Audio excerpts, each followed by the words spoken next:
Soccer Moses. Who is he? Well, I'll tell you. American University projects $100 million in losses. Brown University has cut 11 varsity sports. And AZ Central reports that ASU U of A still working on plans on how to return students this fall, but Maricopa Community College says, oh, we got it down already. And Doug Ducey is treating COVID-19 in long-term care facilities as a need-to-know basis.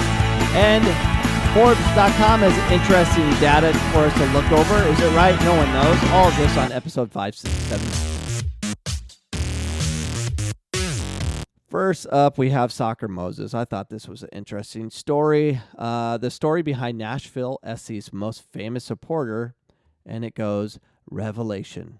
And it came to pass that the city of Nashville was awarded a soccer team, and lo, on the day of its arrival, a man of the people, clothed in the finest robes and adorned in the finest wig and beard that could be delivered by the online delivery service at the time, appeared where 2 or 3 or 59,000 were gathered and sent a message to the world. A simple declaration to be heard by the masses, let my people go. Yeah, it's actually a great read. Go to MLSsoccer.com and read the rest of the story. I thought it was a great read. And a pretty interesting individual. The guy's pretty much a Hall of Famer, in the music industry.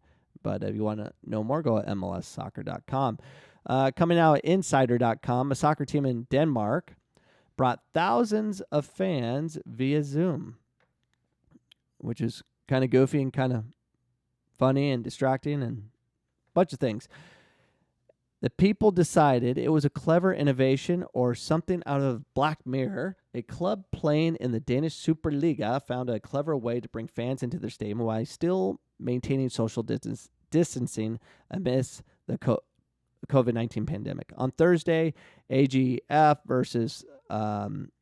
hosted the Randers FC. While no fans were actually in attendance in the arena, thousands were beamed into the stadium via an impressive setup made up of more than 500 Zoom meetings. The club had set up a giant video along the side of the stadium. Check these pictures out. These are sweet. So if you're not listening or watching on YouTube, you can go to my YouTube station. It's, I think, youtube.com/Coach Cameron Soccer, and you can see the video.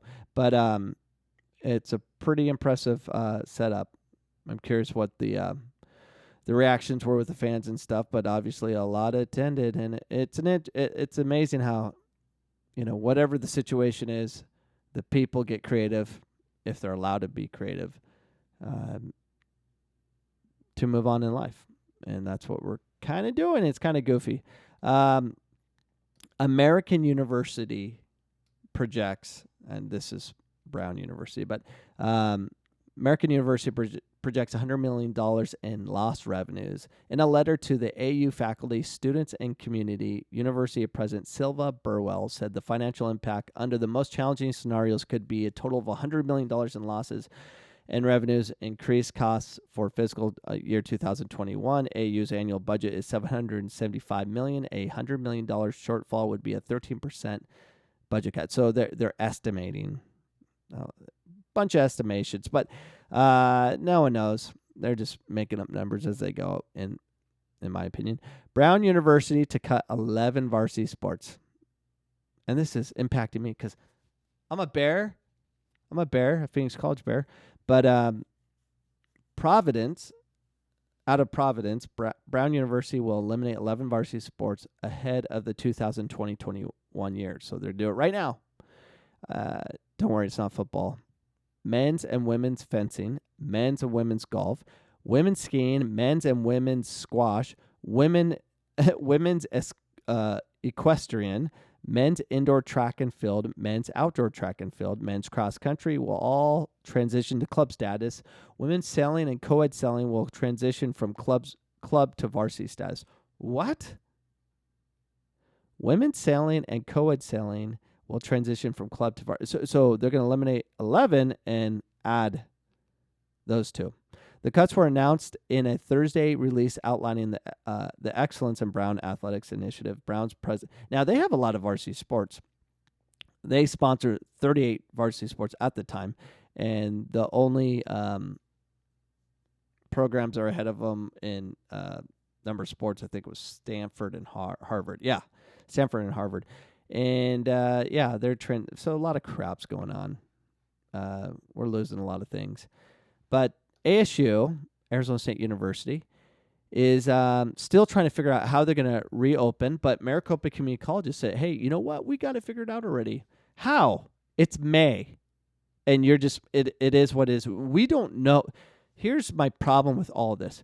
We don't know anything. We're fed nothing but lies. And everyone's freaking out because people are going, to Scottsdale and partying and having fun and all that. Why not? Who can trust any of our leadership? Because all we're being is spoon-fed lie upon lie. Misinformation after misinformation. What do you think is going to happen? We're just going to, okay, we'll do what you're, don't wear a mask. It won't help you, says Dr. Fauci. Okay, we won't wear a mask. Oh, wait, you need to wear a mask, Dr. Fauci says, because it will help. The doctors are just fighting back and forth. There's no science to anything because no one will give us the right information, so we have to do it on our own. Who to believe? No one knows.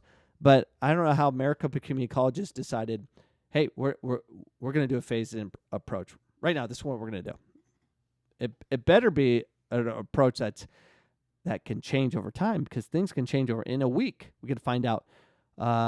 We've been given so much bad information, and we've literally been made more dumb. Maricopa Community Colleges plans to slowly bring in students and educators back into the campus over the next several months in a 3-phase strategy revealed on Friday. According to the message sent to the community college district employees, officials have set a target date of June 15th to hold a select career and technical education classes in person. However, it appears that the plan would have most students and staff continue to work remotely through the summer. Although our new normal, stop saying that. That's our chancellor. Although our new normal, stop saying new normal is sure to be different. Are we sure?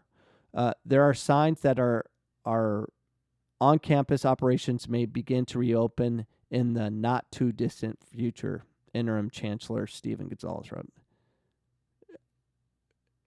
You say new normal because you're told to say that. Everyone says that, new normal, new normal. Stop saying it, people. Stop being told what to say, new normal. We don't know the new normal because we don't know. And partly to the new normal is this guy. Okay, so here's where I have a problem. So Doug Ducey is getting attacked by all the conservatives. But the Democrats, you can commit murder and they won't attack their own people. But Ducey is being attacked by his own people because they disagree. There should be dissent and disagreement all the time, so we can have a dialogue of some sort, but you're only allowed to hear one side of the story. Can't hear the other side. That's why there's anger. Ducey is treating COVID-19 in long-term care facilities on a need-to-know basis, as in we don't need to know. The reason he doesn't want to let us know is because he's going to be accountable for killing a lot of people. Governor Ducey is. Why? Because his leadership has screwed things up. Like Governor Cuomo, killing thousands upon thousands, forcing the elderly into long-term care facilities where we know. I mean, when this outbreak started going crazy, remember state of Washington was going nuts. Like 70 people died in one day, all from one long-term care facility. And I don't know if they course corrected because the deaths slowed down tremendously in Washington. It's because they recognize it. The patterns were there, and our leadership were supposed to figure these things out and pay attention to the trends and stuff. The Florida governor did. Cuomo did not. Ducey, we're going to find out soon enough that he screwed up. It goes on to read from azcentral.com. From testing to PPEs to data disclosure, Arizona response to the COVID-19 impact on long long-term care residents have been frustratingly overwhelming. At this point, will it turn around? 2 weeks ago, Governor Ducey and his administration pledged finally to test all the residents and staff in the state's 147 nursing homes for the novel coronavirus and secure personal protective equipment for facilities. Now, Arizona is similar to Florida. We have a lot of older people here, and we got a lot of people that travel here that are elderly. But Sun City, I mean, we have big communities of retirement homes or retirement everything here. I mean, this is a place like people like to retire, like Florida. And we don't know what the count is. Probably because we don't. I mean, there's just not much of an account. But I'm not happy. I'm not happy about any of this. We want real data.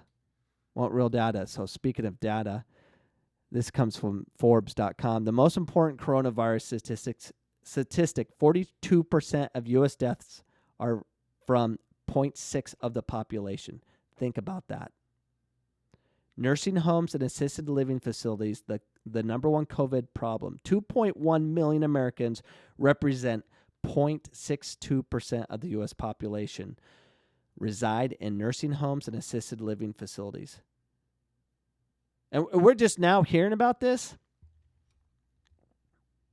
You're not gonna hear this. Won't be on Facebook. I mean, it'll probably be deleted on Facebook or YouTube or anywhere else you get information. 2.1 million Americans. Our ancestors are being murdered, slaughtered, because we didn't pay attention to the trends. If I had a family member in the assisted living center, you know, I would have got him out of there. But there are states where you couldn't. They're being locked down in there. They weren't allowed out because they're going to kill everybody else. Instead, we were just basically did an extermination order on the elderly. This is ridiculous. And we should be mad. We should be mad because we're going to be old one day, and we don't want to be treated like this. And I just don't get, where's the outrage? There's outrage, but they're not. We'll hear about this much later. It's slowly coming out, but we're gonna hear about it, and we're gonna be ticked off too late.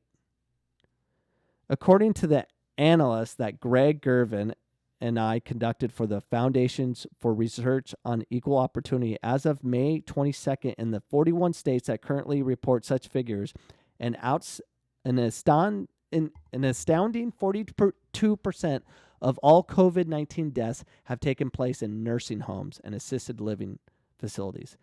So let that sink in a little bit there. 42% of all COVID-19 deaths are taking place in facilities that house 0.62% of the population.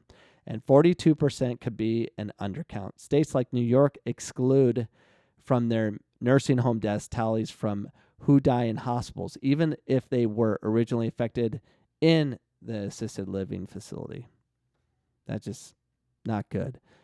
70% of COVID-19 deaths in Ohio and 69% in Pennsylvania. Prior to last week, Ohio reported that 41% of COVID deaths were taking place in long-term care facilities, but updating disclosures last Friday, taking deaths prior to April 15th into account, upped that share to 70%. In Minnesota, 81% of COVID-19 deaths are of nursing homes and residential care home facilities.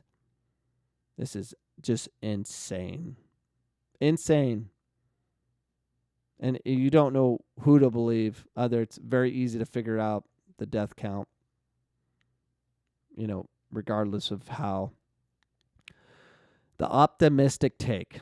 Those outside of nursing homes are at lower risk.